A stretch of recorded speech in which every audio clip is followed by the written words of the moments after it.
Canadian state is a prison house of nations. And that's why we're against the Canadian state. The Canadian state is not the instrument for the implementation of the social gains of the working class. The rulers make concessions to us when we fight in large numbers through our mass organizations. They make concessions, and their instrument of rule is the state, and through the state and its government and other general apparatus, those concessions are sometimes very imperfectly implemented. But it's not the instrument for our liberation, not even for permanent gains. So anything that weakens the Canadian state helps to liberate the peoples who are subjugated particularly by it, under its rule. So we're for that. Now some might say, particularly Canadian nationalists might say, well, if you're for the weakening of the Canadian state, that's a great opening to the imperialist rulers just to the south of the 49th parallel and the Great Lakes. Well, oddly enough, or not so oddly enough, Washington is also opposed to anything that compromises the unity of the Canadian state. They see a sovereign Quebec as Cuba North, and they're steadfastly opposed to any such perspective. Another reason why we favor it, that we want self-determination, we want national liberation, and anything that weakens the Canadian state helps to facilitate that. You know, since the rise of the Quebec sovereignty movement, particularly in the 1960s, Aboriginal peoples have made gains. Of course, because of their own struggles, without a doubt, that have really struck working people across English Canada profoundly. But also, and I would say significantly, because of the rise of the Quebec sovereignty movement. The Canadian rulers have tried to use Aboriginal people against the Quebec sovereignty movement, saying, well, if Quebec secedes, Aboriginal people should be able to secede from a separate Quebec and rejoin Confederation. 30 seconds. But they're not, of course, for Aboriginal people seceding from the Canadian state and affecting their own national liberation on any territories, whether they're contiguous with one another or not.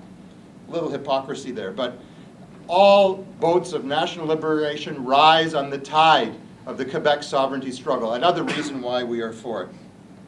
We seek the repeal of the Clarity Act. We support the postal workers' struggle as another bridge, like the Orange Wave, to link the struggles of the working class in both English Canada and in Quebec, and amongst Aboriginal peoples, Acadians, and other oppressed peoples in this prison house of nations. The NDP Socialist Caucus will be very active in Vancouver at the federal NDP convention, fighting for a repeal of the Clarity Act. But we also want the help of our friends and comrades in Quebec and Aboriginal peoples as well, to provide, to connect us with people who can speak to the delegates at the NDP Federal Convention in Vancouver, at the Socialist Caucus forums that we will hold at lunchtime and dinner breaks, and in other venues if we can facilitate that. Leighton's shift on the Quebec national question is significant, but it is tenuous. There are some important demands of Quebec with which he has identified. Those need to be amplified and deepened, and we can do that together as we try to move the whole workers' movement in the direction of self-determination for all oppressed peoples in the Canadian state. Thank you, comrade. So we're going to come back to the panel and give them up to 5 minutes each at this time, and we will start with Marc Bahan. Okay. I want to start and maybe finish. Okay. I want to start maybe finish with the control of natural resources, because it is an actual resource issue in Quebec, Canada. The last Economist made an article on it, the Plan Nord of Jean Charest, and the issue is quite fundamental, I think, and it will become the issue in Quebec for a while. The development of the North, and also I think in Canada, okay? The Plan Nord bring the issue of who controls 2/3 or 50% or 60% of northern Quebec. Huh? Is it the federal province of Quebec, which was given those territories in 1898 and 1912 by the federal government, which were and still are Aboriginal territories? Or is it the government of Quebec, because of the Constitution of Canada. And that's it's a difficult question for the left in Quebec, as is the independence question, a very difficult for the left in English Canada. Amir Kadir told in the Parliament, we oppose Plan R for all kind of good reasons, because we don't want multinational exploiting mines. We don't want environmental pillage, plundering, things like that. But he never mentioned, for me, the real issue. We don't own the territory. It is mostly Aboriginal territory.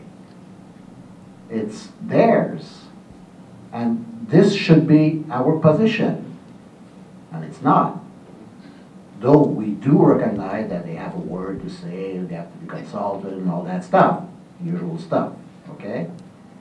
So that's a difficult question. The control of resources that Quebec and Canada will develop in the north in the next, because Canada and Quebec now, in the division of labor of the free trading world, is becoming more and more less a manufacturing nation, more and more a natural resources provider to USA, to China, you name it.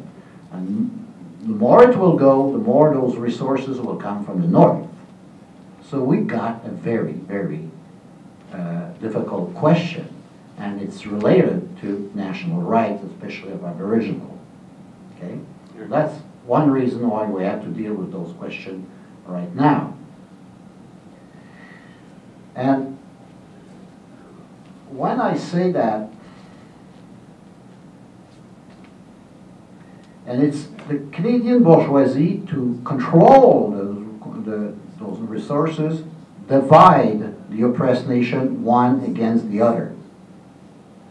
The typical division between Newfoundland and Quebec is well known. Hydro-Quebec has a dam on Churchill River. They got the electricity for nothing until 2040. The people of Newfoundland are angry, mad at the Quebec because of that. And until that problem is solved, there won't be no collaboration between Quebec and Newfoundland, period. So Quebec has to change that contract, which is an imperialist contract, okay, definitively. And of course, they're Aboriginal.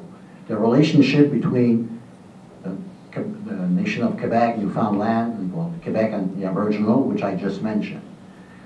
The Quebec people, the left, must say, we do not recognize the federal province of Quebec as the national territory of the people of Quebec. The same as the Canadian people must say, we don't recognize the nice big territory that we see on the map as the territory of the English Canadian nation. Most of it is Aboriginal territory. I think Roger made that point very clearly. On that basis, we can have collaboration to fight against a common enemy. And that will mean, 1 minute, at the end, that the Quebec people, the English Canadian people, the Aboriginal people will have some exclusive territories. And they'll have Aboriginal people will have a compensation for all the plundering that has been done to them in billions of dollars. That's necessary. But most of the territory at the end of Quebec and Canada will have to be shared territory, okay? With all representatives of the nation concerned having a veto right to development on these territories.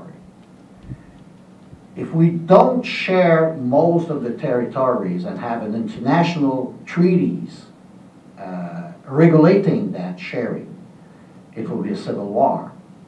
We have to quit the division of the territory as private capitalist, private property. We cannot live with that. So we'll have to go to osmotic frontiers, and sharing large part of the territory, but with some exclusive territory to each nation. You need a territorial base. Each nation needs a territorial base. That's absolutely necessary, but not everything.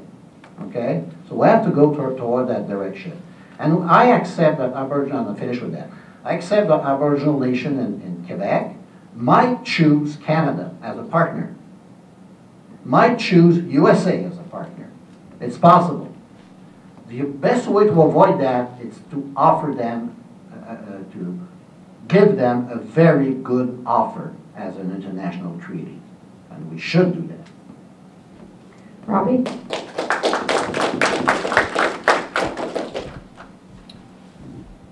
Well, I just wanted to respond to John Orritt's, well, I don't think it was a rhetorical question, and but it certainly poses a very important issue, which is if you hope to construct a cross-national organization of socialists in the NDP, or even outside the NDP, at any point in some hypothetical future, you will not be able to build anything in Quebec without taking up a position in favor of national liberation and of independence. That's the reality. The two, if you like, the two groupings of socialists will remain apart. So that's what's at stake here. I know you expressed some dismay at the prospect of defending this in a binational context, but I think indeed that's exactly what you have to consider doing if you want to build anything. If you don't want to build anything, if you want to keep the two nations separate, because they are divided, in fact, and their political agendas are different, then you can continue with that. But what the Orange Wave signifies in a very tentative way is, in fact, a break with that division, an attempt to unify a socialist current on both sides of the national divide. So I just wanted to make that point, and I'll leave it at that.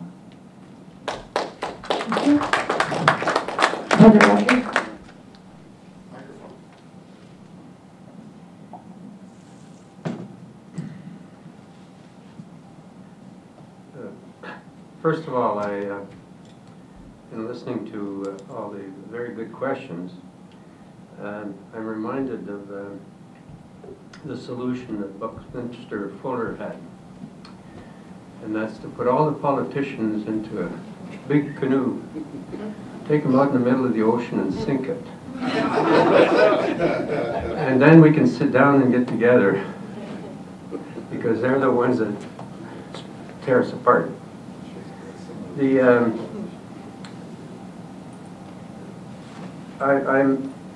I think we can't underestimate the Green Party.